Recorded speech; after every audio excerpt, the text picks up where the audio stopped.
हाय good afternoon. सास बहू और सेंसेक्स के आज के इस गुरुवार के एपिसोड में आप सबका स्वागत है। अगले आधे घंटे मदद करने के लिए कोलकाता से ओम कैपिटल के श्री राजेश अग्रवाल साहब आपको आपकी स्क्रीन पे नजर आ रहे हैं। Rajesh sir hi good afternoon. बस आता हूं आपके पास, बातचीत की शुरुआत करेंगे अपन लोग। उससे पहले सास बहू और सेंसेक्स की टीम तक रीच आउट करने के दो तरीके, ये व्हाट्सएप नंबर आपकी स्क्रीन पे नोट डाउन करिए, फ्लिप होगा तो ईमेल आईडी भी आ जाएगा, सास बहू और सेंसेक्स @nw18.com। और इस समय टोल फ्री लाइंस खुली हुई हैं, आप चाहें तो उसके थ्रू भी रीच करें। एक का दुक्का क्वेरीज, मैं जो क्वेरी महिलाओं की के सवाल आ रहे होंगे फोन लाइन पे, उनको भी एड्रेस करने की कोशिश करूंगा।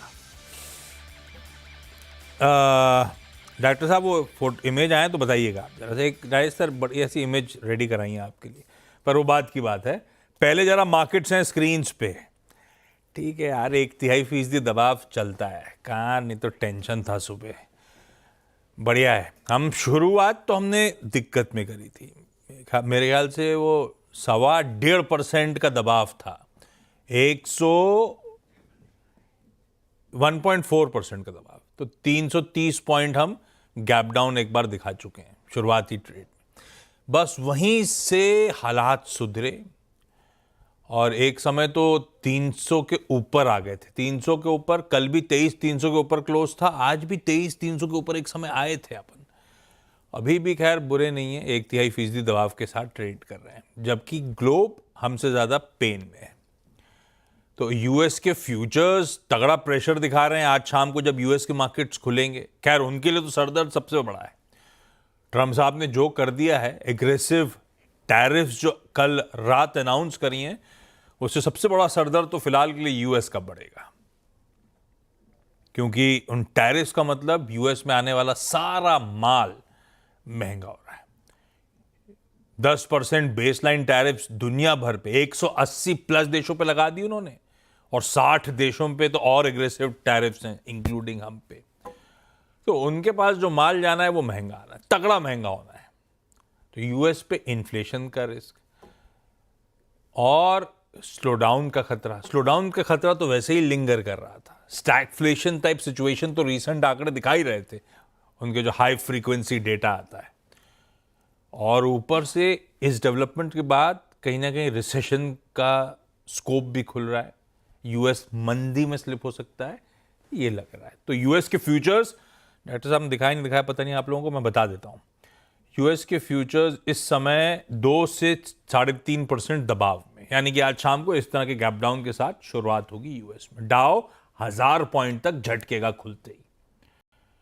एशिया दिक्कत में, सारा एशिया कमजोरी के साथ ट्रेड कर रहा है, हम फिर भी थोड़ा सा बेहतर फेयर कर रहे हैं। और वो बेहतर इसीलिए होंगे क्योंकि हमारे एशियन पीयर्स के मुकाबले हम पे वैसे तो टैरिफ कम लगी है, 27% हम पे लगी है, चाइना पे 54 हो गई, वियतनाम पे 46, ताइवान पे 32, थाईलैंड पे 36, पड़ोसियों में बांग्लादेश पे 37, पाकिस्तान तक पे 29, श्रीलंका पे 44। तो हिंदुस्तान स्वीटर स्पॉट पे है, ये तो सच है। ये जरूर है कि सब हमाम में इश्यूज नहीं है, सब दिक्कत वाले ही हैं, पर हम स्लाइटली बेहतर फेयर कर रहे हैं एटलीस्ट टैरिफ्स के केस में। और लक्ष्मण सुबह बता रहे थे कि विंडो है, अगर तो हमने बायलैटरल ट्रीटी की तरफ काम कर लिया बढ़िया तरीके से, तो शायद यह भी आपको एग्रेसिवनेस रिड्यूस होती हुई नजर आएगी। ये समीकरण है। खैर आज तो सदा हुआ रिस्पॉन्स है। अच्छा, वो जो इमेज मांग रहा था स्क्रीन्स पर आएगा, देखिए। पहले तो ट्रम्प साहब ने वो 180 प्लस कंट्रीज पर टैरिफ लगा दी और जज्बाती हो गए। 180 प्लस टैरिफ लगाते लगाते क्या हुआ, उन्होंने राजेश सर अंटार्कटिक टेरिटरीज पर भी, वो कलेक्शन ऑफ रिमोट आइलैंड जो है, उन पे भी टैरिफ लगा दी। उनमें से एक है हर्ड एंड मैकडोनल्ड्स आइलैंड। अब ये जो हर्ड एंड मैकडोनल्ड आइलैंड है, इस पे टैरिफ लगाइए, अनइनहैबिटेटेड है, यानी कि यहाँ पे कोई ह्यूमन पॉपुलेशन ही नहीं है, यहाँ पे सिर्फ पेंगुइन्स, सील्स और सी बर्ड्स रहती हैं, और इस आइलैंड में कुछ है ही नहीं। तो और जो ट्रम्प साहब ने वो सुबह दिखाया था ना आप लोगों को, एक शीट बार बार लेके घूम रहे थे, उसमें इन आइलैंड्स पे, हर्ड एंड मैकडोनल्ड आइलैंड्स पे 10% टैरिफ लगा दिए, कहते हुए कि उन्होंने करेंसी मैनिपुलेशन करा है और ट्रेड बैरियर्स थे। फाइन प्रिंट पे ये मेंशन्ड है, और इसीलिए हम मैचिंग 10% की टैरिफ लगा रहे हैं। राजेश सर, ये बेचारी पेंगुइन्स और सील्स अब करेंगी क्या, कहां जाएंगी? भारत खुला है सब। हम बाएं पसारे बैठे हैं, कोई आए तो इससे हमारी टूरिज्म को फायदा मिलेगा। तो जाहिर सी बात है ये।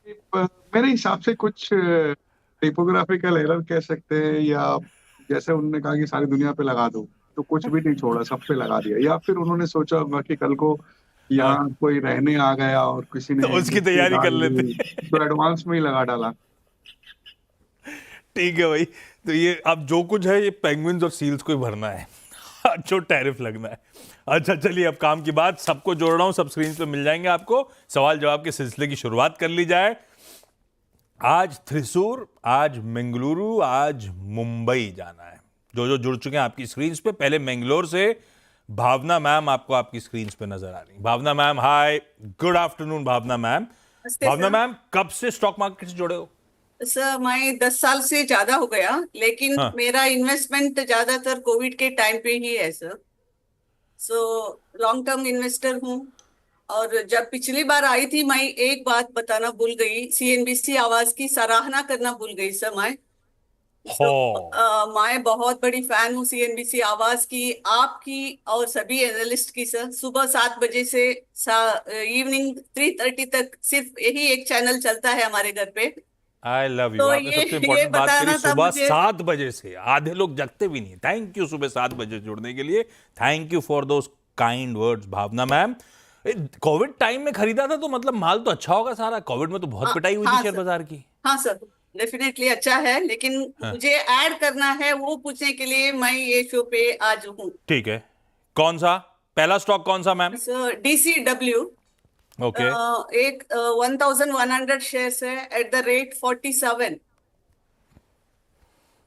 मुझे ये पूछना था, मैंने पार्शियल प्रॉफिट भी बुक किया है इसमें 110 पे, लेकिन अभी ऐड करना है, ये पूछना था मुझे कौन से लेवल राजेश पे। सर, कैसी कंपनी है भाई? डीसी खरीदा बहुत अच्छे भाव पे था, मैम ने उस टाइम पे लिया जब सब भाग रहे थे शेयर बाजार से, तो ग्रीडी हुई जब हम सब डरे हुए थे। बहुत अच्छी स्ट्रैटेजी। एक बार मुनाफा बांध लिया, ऊपरी समझ स्टॉक ठंडा है, लेकिन फिर भी अपने को बहुत नीट मुनाफा हो रहा है। क्या है ये स्टॉक सही स्टॉक है और ऐड करने लायक? एक बार कमा के दे दिया, बचे हुए स्टॉक्स अभी भी कमा के दे रहे हैं, और पैसा लगाऊं क्या? गुड आफ्टरनून आशीष जी, बाकी भी जो महिला मित्रगण है सबको नमस्कार। और ये जो आपने कहा ना कि सभी भाग रहे थे और मैम ने एक कॉल लिया, मुझे इस बात पे प्रतीक गांधी की जो हर्षद मेहता पे सीरीज आई थी स्कैम, उसका एक डायलॉग याद आया, रिस्क है तो इश्क है। तो इन्होंने रिस्क लिया और अच्छे पैसे कमा रही हैं, और हाँ, बहुत बहुत बधाई हो इनको। जहाँ तक डीसीडब्ल्यू की बात है, सेक्टर बहुत अच्छा है। कॉस्टिक सोडा पे काम करती हुई ये कंपनी अच्छा कारोबार कर रही है। नंबर्स ठीक ठाक आए थे पिछले दिनों ने। इन्होंने 140 करोड़ का एक इन्वेस्टमेंट सीपीवीसी पे किया है, जिसमें FY 26 तक इनकी कैपेसिटी 50,000 मीट्रिक टन की सीपीवीसी में हो जाएगी। इसके अलावा कॉस्टिक का कारोबार तो है ही। कॉस्टिक में डिमांड वगैरह बढ़ती जा रही है। तो इस वक्त इन्हें बने रहने की सलाह रहेगी। इन्हें और पैसे अगर डालने का मन है, जैसे कि ये कह रही हैं, तो मैं समझता हूँ कि इसी क्षेत्र की, इसमें भी डाल सकती हैं, बट इसी क्षेत्र की इसी प्रोडक्ट लाइन की एक दूसरी कंपनी एपिग्रल है, जो कि बहुत बड़ी कैपेसिटी के साथ है और बहुत अच्छा कारोबार कर रही है। तो मैं कहूँगा इसमें थोड़ा सा इनका डाइवर्सिफिकेशन भी हो जाएगा, क्योंकि सिर्फ एक कंपनी में पूरा पैसा डालना ठीक नहीं है। तो यहाँ थोड़ा यहाँ नया पैसा डाल दें। सेक्टर सेम ही है, तो यहाँ अच्छी उम्मीद बन सकती है। आइडिया अच्छा है। इसी सेक्टर का एक्सपोजर चाहिए तो इससे ज्यादा मजबूत कंपनी है, उस पर क्यों ना दाव लगाया जाए। डीसीडब्ल्यू ने कमा दिया, ऑलरेडी पड़ा हुआ है, डाइवर्सिफाई भी हो जाएगा पोर्टफोलियो उस लिहाज से। एपिग्रल में पैसा डालिए अगर डालना है इन लेवल्स पे। मैम, मुंबई से भानुमति मैम जुड़ती हुई। भानुमति मैम, मुंबई में कहां से? मल- sorry, come again. Malad. Malad से। यस। भानुमति मैम, आप कब से स्टॉक मार्केट से जुड़े हो? एक्चुअली तो मेरा डीट अकाउंट बहुत सालों से हुआ है, बिकॉज कंपनी में काम कर रही हूँ, उन्होंने चेस ऑफ दिए थे, मर गए तो राजेश सर, आई आपको हैड समझ में टू आया ओपन क्या? Again account. राजेश सर, आपको समझ में आया? ऑडियो कुछ डिस्टरबेंस है मेरे ख्याल से। हाँ, मुझे भी नहीं आया, मैं तो डर गया था, मेरे कान गड़बड़ा गए। भाई रीपैच करिए डॉक्टर साहब, नहीं तो मैं भानुमति मैम को समझ ही नहीं पाऊंगा। सॉरी, सौमी जी थ्रिसूर से आपको आपकी स्क्रीन पे नजर आएंगी। Saumi ma'am hi, good afternoon Saumi ma'am. Good afternoon. Saumi ma'am welcome on the show. आपका पहला सवाल मैम। पहला सवाल है डेल्टा कॉर्प, लिया हुआ है 30 कि है। लेने का मन है सौमी मैम? डेल्टा हाँ, कॉर्प 13 नंबर, कॉस्ट है 11976। 30 शेयर्स हैं 120 रुपए के। क्यों हाँ लिए थे सौमी मैम? मतलब आइडिया क्या था जब लिया था तो, कि लॉन्ग टर्म के लिए अच्छी स्टोरी हाँ है हाँ, या ट्रेडिंग वेडिंग के लिए लिया था, क्या आइडिया था? वही लॉन्ग टाइम के लिए लिया था, आपके चैनल से ही हम हेल्प लेते हैं। किसी ने चैनल पे बोला होगा डेल्टा कॉप। हाँ राजेश सर, डेल्टा कॉप सही है क्या? बड़ा वोलेटाइल, बहुत हाई बीटा, खबरों में आता है तो बहुत वायलेंट रिएक्शंस होते हैं स्टॉक में। एक तो हम रिटेल के लिए सही स्टॉक है कि नहीं है, दूसरा मैम ने 119 120 पे खरीदे हुए हैं, क्या करना है उनका? देखिए, आपने सही कहा कि खबरों में रहता है, हाई बीटा है, वाइल्ड मूवमेंट आती है दोनों तरफ। ये ट्रेडिंग के लिए बहुत उपयुक्त स्टॉक हो सकता है, बट निवेश के लिए मैंने भी कई बार कहा है खुद से कि ये निवेश के लिए ठीक नहीं है। और इस वक्त भी वही दोहराऊंगा कि निवेश के लिए उतना बेहतर नहीं है, क्योंकि अगर आप देखो तो कंपनी के कामकाज में कोई विशेष ग्रोथ दिख रही नहीं है। तीसरी तिमाही में भी ऑलमोस्ट फ्लैट ग्रोथ थी। कंपनी ने कई कॉर्पोरेट रिस्ट्रक्चरिंग अनाउंस कर रखी है, रियल एस्टेट बिजनेस को अलग कर रहे हैं, गेमिंग के बिजनेस को अलग कर रहे हैं, ऑनलाइन का बिजनेस इन्होंने, ऑनलाइन गेमिंग का जो अड्डा 52 करके था उसे बेच दिया है किसी दूसरी कंपनी को। कई तरह के कावियात चला रहे हैं, बट परफॉर्मेंस में कोई बड़ी जंप आ रही नहीं है। और उसके अलावा अगर आप देखेंगे तो लगातार कई टैक्स डिमांड नोटिसेस हमेशा आती रहती है।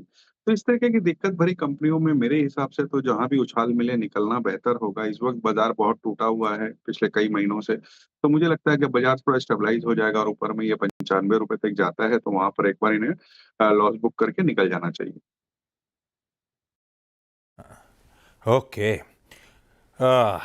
भानुमति मैम के पास वापस चलते हैं। थ्रिसूर बात हो गई, मंगलुरु बात हो गई, मुंबई बात नहीं हो पा रही है। भानुमति मैम, होपफुली अब हाँ जी। आपकी आवाज हम तक पहुंच पाएगी। मैम सवाल पूछ दो आप तो सीधे। अच्छा, डायरेक्ट से पूछूं? नहीं, कुछ बोलना है तो आप बोल लो। ओके, फर्स्ट बिग मैं तो कह रहा हूँ सवाल पूछ लो, आपकी आवाज फिर जा रही है। आवाज नहीं आ रहा है। नहीं गई। राइटर साहब ढंग से पैच ही नहीं कर पा रहे हो आप, और नहीं हो पाए तो फोन पे डालो मैम को यार, कम से कम बात तो हो जाए। इस बीच भावना मैम, अगला सवाल। ना ऑटो 570 शेयर्स एट 54, ये भी मैंने मुनाफा पार्शली बांध लिया था एट 132 मार्च 24 में, लेकिन अभी मुझे ये भी ऐड करना है नहीं करना है वही पूछना है। मज्जानी लाइफ है, बाजार इतना गिरा हुआ है फिर भी मस्त मुनाफा हो रहा है, अच्छी बात है। खूब सारे स्टॉक लिए थे क्या एकदम से 2020 में? हाँ, सभी सेक्टर में लिया है सर मैंने, इसलिए। आपको पता था कि कोविड में ऐसा होगा, पैसा लेके बैठी थी आप क्या? नहीं सर, ऐसा नहीं था, लेकिन मार्केट तो कभी ना कभी ऊपर आना ही है, यही सोच से मैंने इन्वेस्ट किया था। और अभी पैसा डाला क्या, गिरा जो है बाजार? अभी भी डाल रही हूँ सर। डाल रहे हो? ओके। अब इस पे सवाल क्या, इस पे क्या पूछूं? आपके चैनल से ही मुझे सीख मिलती है सर, सभी एनालिस्ट इतने अच्छे हैं, हमें सराहना करना जरूरी होता है। सबसे लो, ऊपर गाबा राजेश सर सर है, का धीरे धीरे सीना बाहर आ रहा है। थैंक सबसे यू ऊपर राजेश सर के गाबा बिहाफ सर पे। है सर, उनको मैं बहुत मानती हूँ। और राजेश अरे सर वाह। भी, राजेश सर को भी मानती हूँ, सभी है वो तो दिख रहे हैं, इसलिए ये गलत बात। आपको नहीं हमसे सर, फिर नहीं बोलना चाहिए राजेश सर सबसे नहीं ऊपर है, नहीं क्यों नहीं सर, बोला आपने? सभी एनालिस्ट को बहुत अच्छे हैं सर। थैंक यू पूरे पैनल की तरफ से, थैंक यू सो मच। अच्छा, डीसीडब्ल्यू पे नहीं, जामना ऑटो पे पूछूं क्या, मुनाफा बांधना है या और ऐड करना है, ऐसा नहीं पूछूं? सर, मुझे लॉन्ग टर्म इन्वेस्टर ही हूँ, 5 साल तो हो गया, अभी भी मैं हाँ। होल्ड करने के लिए तैयार हूँ, क्योंकि वन करना चाहिए कि नहीं चाहिए, करना चाहिए होल्ड, ऐसा पूछूं? हाँ, और ऐड करना चाहिए कि नहीं। राजेश सर सवाल जान लिया आपने, क्या करना चाहिए जामना ऑटो इंडस्ट्रीज? देखिए, पहले तो धन्यवाद आपको, आपकी इतने काइंड वर्ड्स के लिए। जहाँ तक जमुना ऑटो की बात है, मैं समझता हूँ कि बहुत शानदार कंपनी है, और जो टैरिफ का नया बखेड़ा खड़ा हुआ है, बहुत से ऑटो बैंक के स्टॉक जो हैं उससे दिक्कत में आएंगे। लेकिन जमुना ऑटो का बहुत छोटा एक्सपोजर है यूएस में, तो मुझे नहीं लगता कि इसके कामकाज पे कोई खास फर्क पड़ेगा। डोमेस्टिकली अगर आप देखो तो कमर्शियल व्हीकल, फिर वो मीडियम हो या हैवी कमर्शियल व्हीकल्स हो, दोनों में जमुना ऑटो की अच्छी पहुंच बनी हुई है, अच्छे माल सप्लाई करते हैं, एक्सपेंशन कर रहे हैं। इन्होंने एक लक्ष्य टी करके एक अनाउंस कर रखा है अपने कॉर्पोरेट विजन, जिसमें ये 50% प्रोडक्ट प्रोफाइल डिफाइन करेंगे और 50% न्यू ज्योग्राफीज में जाएंगे, वहां से बिजनेस बढ़ाने की बात कर रहे हैं। बैलेंस शीट बहुत स्ट्रांग है, आरओसी अगर देखेंगे तो हाई डबल डिजिट्स में है, डेट इक्विटी रेशियो बहुत कंफर्टेबल लेवल पे है, सारे पायदान पे खड़ी उतरती है। अगर आपका कम से कम 1.5-2 साल का नजरिया है, जैसे कि आपकी बातों से लगता है, तो आप बिल्कुल ऐड कर सकते हैं। ओके, भानुमति मैम को फाइनली हमें फोन लाइन पे जोड़ना पड़ा है, कनेक्शन के इश्यूज आ ही रहे हैं लगातार। भानुमति मैम, सॉरी उस सब के लिए। सवाल मैम आपका। No problem. Namaskar, Ashish ji. Hi ma'am. Hi. Of course, my morning starts with you at 6:57. हाँ, 6:57। Thank you Yes. So much जगने के लिए हमारे लिए ma'am. And my question is on Bank of Maharashtra. जो of course कुछ time हो गए लेके at the rate of 55 rupees and 10,000 shares. क्यों लिए थे? मतलब लॉन्ग टर्म के हिसाब से सोच के लिया था या कुछ ट्रेड वेड लिया था भानुमति मैम? नहीं, ट्रेड नहीं लिया था, लॉन्ग टर्म के हिसाब से I thought it will give me. And apparently ऐसे हुआ था कि मैंने वन ऑफ द शो में राजेश जी को भी सुन लिया था, wherein he had mentioned about Bank of Maharashtra. Yes. तो फिर मैंने बोला yes, it makes sense to hold these shares, and luckily he is on the show today to address the same question. नहीं, बात सही है। बैंक ऑफ महाराष्ट्र मेरे ख्याल से mid cap small cap PSU basket में ब्यूटीफुल टर्न अराउंड स्टोरी है, इसमें तो कोई शक नहीं है। बैक टू बैक कई क्वार्टर्स से गजब का आउट परफॉर्मेंस डिलीवर करता हुआ। खैर, इस समय तो खैर पेन में ही है। Rajesh sir, bank of Maharashtra क्या करना चाहिए? अभी भी उतना ही पसंद आता है आपको या नहीं? अक्षय जी, इसमें अभी भी हमारी बाई की कॉल है। इनफैक्ट हमने हमारे क्लाइंटों को पिछले कुछ दिनों में भी बाइंग करवाई है। अगर आप देखें तो पब्लिक सेक्टर जो भी बैंक्स हैं, उसमें जो भी अपने बैंकिंग पैरामीटर्स होते हैं, उसमें अगर आप कंपेयर करें तो सबसे शानदार परफॉर्मेंस बैंक ऑफ महाराष्ट्र की रही है। तीसरी तिमाही में भी अगर देखेंगे तो नतीजे शानदार थे। बॉटम लाइन 36% और बढ़ा था। नेट इंटरेस्ट इनकम करीब करीब 19.5% बढ़ा था। नेट एनपीए, जो कि एक बड़ा मापदंड होता है, 0.2% के आसपास है, जो कि बहुत शानदार है। क्यूआईपी इन्होंने कर ली है, फंड्स आ गए हैं, और परफॉर्मेंस लगातार अच्छी रही है पिछले कई क्वार्टर्स से, और आगे आने वाले दिनों में भी हमें लगता है कि परफॉर्मेंस और बेहतर होगी। तो इस वजह से हम यहाँ पे खरीदारी की सलाह दे रहे हैं। लंबी अवधि में ये हमारे लिए एक इन्वेस्टमेंट आइडिया है, जहाँ की हम आज भी खरीदारी की सलाह दे रहे हैं। अच्छा, फोन लाइन पे ही बीकानेर से गोमती कुमावत जी जुड़ती हुई। गोमती जी? नहीं, इनका भी इशू आ रहा है। खैर, इन्होंने अभी वो टोल फ्री पे डायल किया था, रिपैच करने की कोशिश कर लेते हैं इनके साथ। स्वामी मैम, अगला सवाल। स्वामी मैम? डायरेक्टर साहब क्या कर रहे हैं आप? अच्छा, ठीक है। भावना मैम, आपका अगला सवाल। फर्स्ट सोर्स 400 शेयर्स एट 99, इसमें भी मैंने मुनाफा 388 पे पार्शियली बुक किया था, तो अभी वो लेवल कब आएगा, आ सकता है या नहीं, वही पूछना।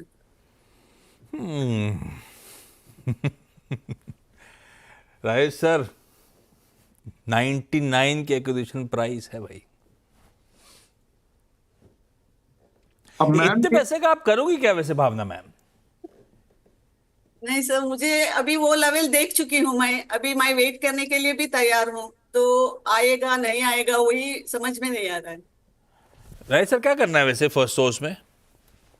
देखिए, फर्स्ट सोर्स में कुछ करूं उससे पहले मुझे ये लगता है कि भावना मैम अगर रिसर्च में होती तो हम जैसों को बड़ा कंपटीशन होता। गजब की रिसर्च है इनकी, गजब की स्टॉक पिकिंग है। उस टाइम पे मैं तो बर्तन और झाड़ू पोछा ही कर रहा था जब इन्होंने सारे स्टॉक खरीद डाले। फर्स्ट सोर्स की अगर बात की जाए तो संजीव गोयनका ग्रुप को बिलोंग करती है, बहुत ही शानदार कंपनी है। प्रेजेंस की बात की जाए तो US, UK, Mexico, Australia, south Africa, कई जगह इनकी प्रेजेंस है। पिछले दिनों उन्होंने ऑस्ट्रेलिया, न्यूजीलैंड में अपना एक हब बनाया है।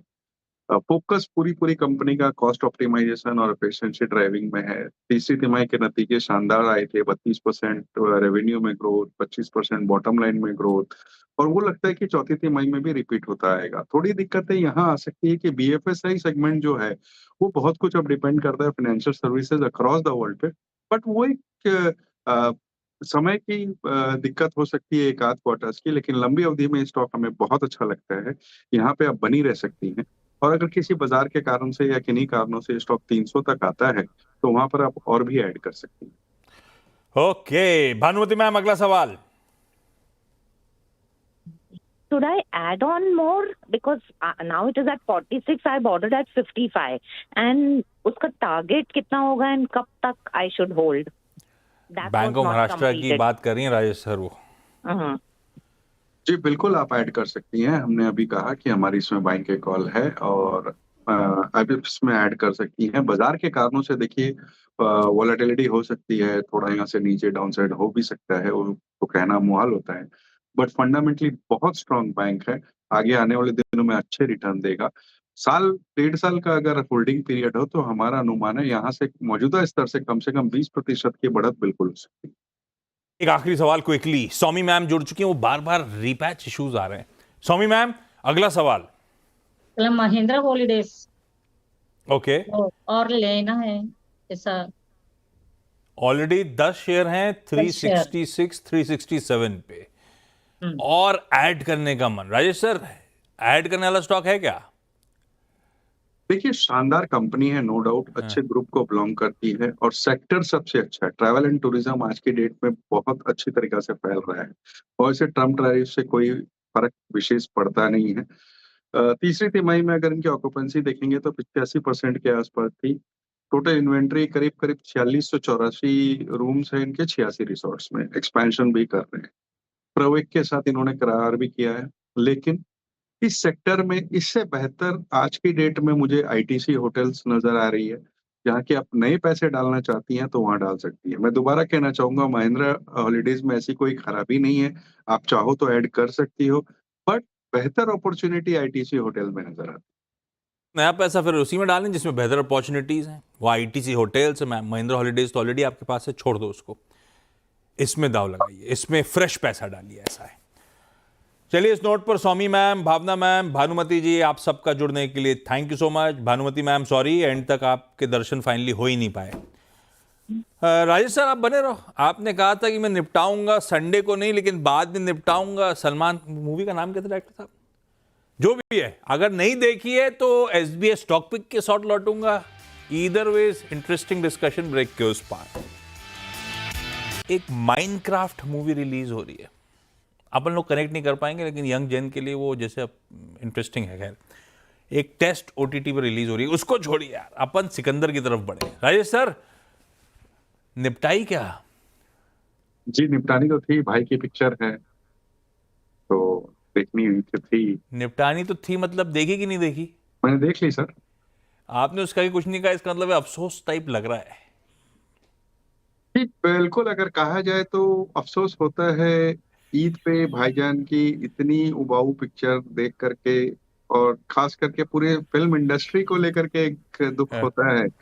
अगर फिल्म की बात की जाए तो ये किसी रेगुलर साउथ इंडियन फिल्म से कुछ भी हटके नहीं है, इसमें कुछ भी नया नहीं है। ऐसी कोई ऐसी चीज नहीं है जो हमने पहले नहीं देखी, बरसों से देखते आ रहे हैं साउथ इंडियन मूवीज में। एक गुंडा है, उसके सामने हीरो खड़ा है, लड़ रहे हैं, बस वही चल रहा है, उसमें नया कुछ भी नहीं है। सबसे बड़ी बात है, आज शाहरुख खान हो, सलमान खान हो, अमिताभ बच्चन हो, इनकी मूवीज में जो हीरो की फर्स्ट एंट्री होती है वो बहुत एक्साइटिंग होती है। इसमें ऐसी कोई एक्साइटमेंट है ही नहीं। सलमान ऐसे एक्टर हैं जिन्होंने कहो तो बजरंगी भाईजान, सुल्तान जैसी अच्छी फिल्में दी जहां उन्होंने अच्छी एक्टिंग करी, तो यहाँ पर एक्टिंग के नाम पे जीरो है, तो ये सीधे सीधे डायरेक्टर की कमजोरी कही जा सकती है। हर ईद पे बहुत ज्यादा ईदी मिले ऐसा भी तो उम्मीद नहीं करनी चाहिए, कभी कभी ईदी कम मिलती है, इस बार ईदी कम मिली आप। कम की बात नहीं है आशीष जी, इसमें मुझे पूरी तरीका से स्टोरी और डायरेक्शन की कमी नजर आई। डायरेक्टर आप अपने साहब वर्ड्स को लिमिट कर रहे हो। मैंने सोशल मीडिया पे रिव्यूज देखे, वो तो जो आप कंट्रोल करने की कोशिश कर रहे हो इमोशंस, वो मैंने इमोशंस पोर आउट होते हुए देखे। लोगों ने बहुत गाली दी है। वही मैं कह रहा हूँ कि आपने डिप्लोमैट देखी नहीं देखी मेरे कहने पे? कौन सी? डिप्लोमैट नहीं, डिप्लोमेट नहीं देख लो, पाया आपने क्योंकि नहीं देखी। मैं बता रहा हूँ गजब मूवी है, नो कारण- नॉनसेंस मूवी, गजब की। कारण है आशीष जी कि सारे हॉल में सारे ही शो सुल्तान ने बुक कर रखे हैं। यस, अब नहीं तो कोई मिलेगा दूसरे है ही यू आर नहीं। राइट। कोई दूसरे ऑप्शन है ही नहीं आपके पास। चलिए हम लोग जज्बातों में भेजाते हैं। डॉक्टर साहब कह रहे हैं यार ब्रेक लिए हुए ओवर चले गए 2 minute. Rajesh sir thank you so much जुड़ने के लिए। Thanks, अब sir. राजेश सर आते हैं तो जज्बात कंट्रोल नहीं होते मेरे। ब्रेक के उस Thank you, पार sir. कंटिन्यूड कवरेज रहेगा CNBC आवाज पे। अपन मुलाकात करेंगे 1:27 पे। 2 सेक्टर्स सबसे ज्यादा लाइमलाइट पे। फार्मा के लिए अच्छी खबर थी, IT के लिए सरदर्द बढ़ रहा है। ऐसे में मैस्टेक के फाउंडर अशांक देसाई सर से बातचीत करेंगे। IT का आउटलुक यहां से कैसा नजर आता है, इस पर डिटेल्ड कवरेज। नमस्कार।